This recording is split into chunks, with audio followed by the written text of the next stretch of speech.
हम पूछना चाहते हैं अपने नेताओं से कि न जाने बढ़िया के चरमोहानी पर, चौराहों पर कितने लोगों की आत्मा भटक रही होगी, कितने लोग हार्ट अटैक से मारे गए होंगे, कितने लोग हॉस्पिटल ना पहुंचने की वजह से मारे गए होंगे, और कितने लोग उस जाम में तड़प तड़प के मारे गए होंगे। उसका ना तो आपके पास डेटा है, ना आपके पास कोई रिपोर्ट है, ना कभी भी उनके घर आप कभी शोक व्यक्त करने जा पहुंचे हैं। जो लोगों की मृत्यु बढ़िया के चरमोहानी पर, चौराहों पर जाम के वजह से गई, वो थाना चौक का इलाका हो या फिर बढ़िया का वो तरवारा, बढ़िया बाईपास और बढ़िया जामो रोड का चरमोहानी हो, ऐसे उन जगहों पर हजारों लोग जो है अभी तक प्रभावी हुए होंगे। वहां पर किस तरीके की प्रशासन है कि ट्रैफिक कंट्रोल भी नहीं कर पाती है, सवाल पहला था। दूसरा सवाल, बढ़िया में कुछ दिनों से आप जब भी जाते होंगे तो आपको नजर आती होगी बढ़िया में जब भी बारिश हो जाए तो जलमग्न की स्थिति, केनरा बैंक से लेकर के, और अगर बात की जाए तो बढ़िया का वो स्कूल तक लंबे स्तर तक पानी लगा रहता है, जिसमें छपाछप करते स्कूली बच्चे जाते हैं पढ़ाई करने या समस्याओं का समाधान के लिए नेताओं ने अभी तक कुछ नहीं किया। उस बढ़िया की हम बात करें जिस बढ़िया को नगर परिषद भी घोषित किया गया, और ऐसे में उस बढ़िया के विकास के लिए क्या किया गया, सवाल दूसरा था। सवाल तीसरा, बढ़िया से लेकर के जामो तक का रोड जिसमें अधिकतम आपके क्षेत्र में आता है, हाँ मानता हूं यह आपके कोटे का नहीं है, ये ग्रामीण सड़क योजना और मुख्यमंत्री सड़क योजना के तहत नहीं आता है, ये सड़क योजना सांसद का है और सांसद इसके लिए आवाज उठा सकता है। लेकिन आपने सांसद के पास पैरवी कब की? आपने सांसद को कोई लेटर लिखा कि रोड के चौड़ीकरण की व्यवस्था ना कराए जाने से हजारों लोगों की मृत्यु बढ़िया से जामों के बीच में अभी तक हो चुकी है? क्या आपने कभी भी इस पर सवाल जी हां करने की कोशिश की? सवाल का जवाब होगा बिल्कुल नहीं। ना आपने लेटर लिखा, ना आपने समस्याओं के समाधान से जुड़े हुए मुद्दों पर कभी भी अपना जुबान खोला।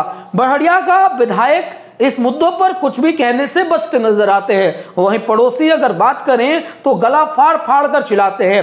बिहार विधानसभा में गोरियाकोटी के विधायक देवकांत सिंह ने इस जामो बढ़िया रोड के लिए न जाने कितना बड़ा प्रयास किया। उन्होंने कम से कम विधानसभा में इसका मुद्दा तो रखा और बेहतर तरीकों से रखा। आपने क्या किया? कभी भी आपका आवाज नहीं आया।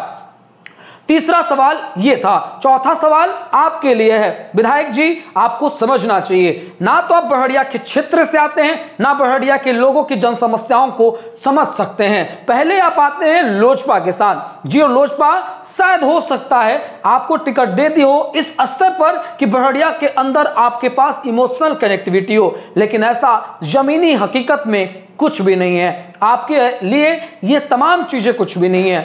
आपके लिए तमाम चीजें हैं पैसा, और ये पैसा बहुत कमाल का है।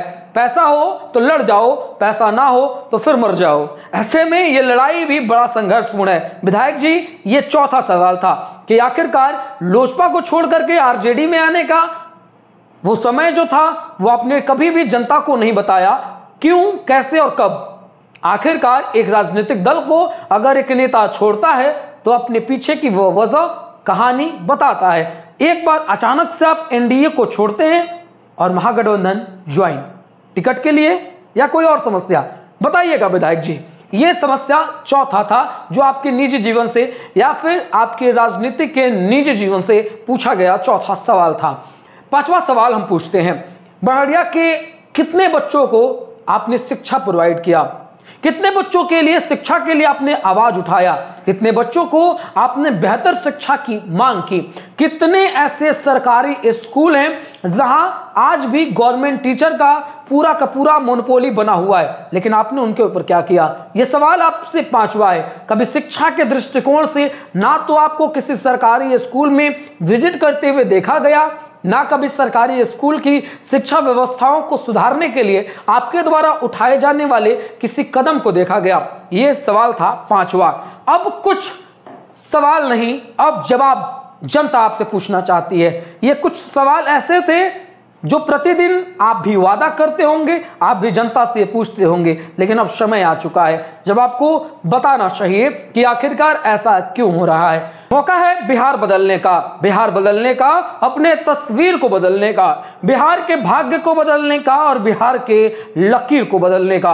अगर शायद आज हम ना बदल पाए तो मौका दोबारा ना मिल पाए। ये मौका अक्सर 5 साल पर मिलता है और 5 साल में एक ऐसा पर्व जिस त्योहार को अगर हम गंवा दिए तो ना तो अच्छा हम लीडर चुन पाएंगे, ना हम अपने भविष्य का बेहतर निर्माण कर पाएंगे। तो मौका क्या है, किस तरीके से आज बिहार की राजनीतिक सुधारी जा सकती है। सबसे पहले हम कोई खबर विस्तार से आप तक पहुंचाने का प्रयास करें, उससे पहले आप अपने क्षेत्र, आप अपने विधानसभा, आप अपने ग्राम, आप अपने शहर का एक वीडियो बनाइए। उस वीडियो में बताइए कि क्या आपके गांव, आपके शहर, आपके विधानसभा का प्रॉब्लम है। शायद इससे जो है वो अच्छे नेताओं का चुनाव हम सभी मिलकर कर सकते हैं। किसी राजनीतिक दल की हम बात नहीं करेंगे, ना सिर्फ किसी एक डेडिकेटेड नेता की हम बात करेंगे। हमारे पास ऑप्शन बहुत सारे हैं, लेकिन हम शायद ऑप्शन 2 चुनते हैं। ऑप्शन बहुत सारे का मतलब निर्दलीय प्रत्याशियों को जिता करके विधानसभा में भेजना भी, वो भी हमारे लिए बड़ा ऑप्शन है, जो टिकट की खरीद फरोख्त से अपने आप को दूर भगाकर लाता है आपके बीच, इसलिए ताकि आप बेहतर नेताओं का चुनाव कर सके।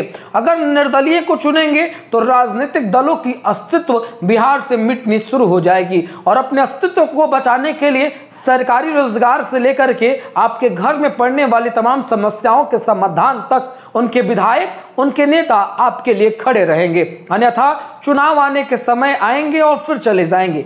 लेकिन हम सुधारेंगे आज अपना विधानसभा, एक ऐसा विधानसभा जिस विधानसभा में फेमस तौर पर हमारे विधायक भूतपूर्व में जो थे वो अपने डांस के लिए फेमस हुए। नाम था शाम बहादुर। हालांकि शाम बहादुर सिंह ने बड़हड़िया के लिए कुछ खास किया नहीं, तो उन्हें जनता ने हटा दिया। जनता का हटाने का मतलब भी साफ था। अब शाम बहादुर सिंह ने कुछ किया नहीं तो हटाए गए, या फिर जातिगत जनगणना और कई ऐसे क्षेत्र के मुद्दे थे जिस मुद्दे पर बच्चाजी पांडे चुन कर आ गए। हम इस पर विस्तार से कुछ चीजों को जानेंगे। हालांकि सबसे पहले मेरा कुछ तीखा सवाल सुन लीजिए। अगर आप बड़हड़िया से या सिवान से बिलोंग करते हैं तो आपको आज की खबर, आज की जानकारी जरूर सुननी चाहिए। सवाल बहुत सारा है मित्र, लेकिन बड़हड़िया विधानसभा का चुनाव इस बार आगामी आरजेडी और एनडीए के लिए आसान रास्ता नहीं होने वाला है। अगर बड़हड़िया को नेता विहीन माना जाए तो ये बिल्कुल भी नहीं है। बड़हड़िया के अंदर अच्छे नेता भी बिलोंग करते हैं, लेकिन अगर मैं किसी नेता का यहाँ नाम लूं तो ये मुख्य तौर पर उसकी तारीफ हो सकती है। इसलिए ये आपके ऊपर छोड़ता हूं। आप किसी भी नेता को बेहतर तरीकों से जज कर सकते हैं। आपके लिए किसने बेहतर किया, कौन बड़हड़िया के लिए बेहतर कर सकता है। आपके घर का वो व्यक्ति जो घर को चलाने के लिए उचित तौर पर नून, तेल और मसालों का एक एक तमाम चीजों का जानकारी रखता हो, या वो व्यक्ति जो सिर्फ और सिर्फ मेहमान बनकर आता हो और मेहमान बन करके यहाँ मीट भात चाप कर चला जाता हो, ऐसे व्यक्ति को आप क्या कहना चाहेंगे।